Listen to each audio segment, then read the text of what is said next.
शांती। आज आहे 7 जुलै 2026 ची मुरली। महावाक्य आहे, गोड मुलांनो, तुम्हाला नशा असायला पाहिजे की आम्हाला विश्वाचा मालक बनविण्याकरिता। आमचे बाबा आलेले आहेत, आम्ही त्यांच्या समोर बसलो आहोत।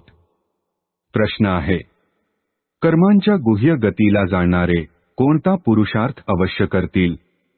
उत्तर आहे, बाबांच्या आठवणीमध्ये राहण्याचा, कारण त्यांना ठाऊक आहे की आठवणीद्वारेच जुने हिशोब चुकते होणार आहे।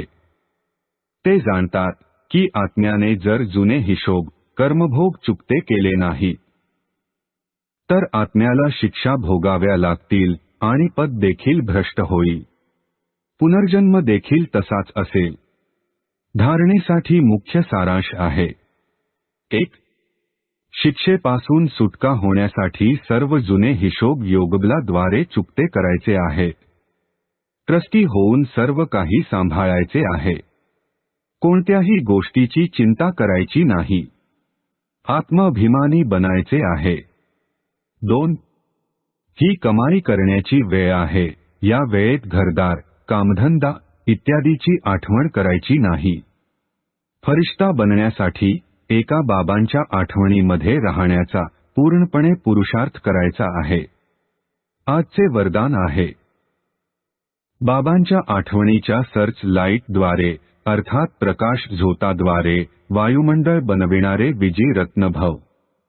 स्पष्टीकरण आहे, सेवाभावी आत्म्यांच्या मस्तकावर विजाचा तिलक लागलेलाच आहे, परंतु ज्या स्थानाची सेवा करायची आहे त्या स्थानावर आधीपासूनच प्रकाश झोत टाकला पाहिजे। बाबांच्या आठवणीच्या प्रकाश झोताद्वारे असे वायुमंडळ बनेल की अनेक आत्मे सहजच जवळ येतील आणि मग कमी वेळामध्ये 1000 पटीने सफलता मिळेल। यासाठी दृढ संकल्प करा की आम्ही विजयी रत्न आहोत। म्हणजे मग प्रत्येक कर्मामध्ये विजय सामावलेलाच आहे। स्लोगन आहे, जी सेवा स्वतःला अथवा दुसऱ्याला डिस्टर्ब अर्थात अशांत करते ती सेवा नाही तर ओझे आहे। ओम शांती।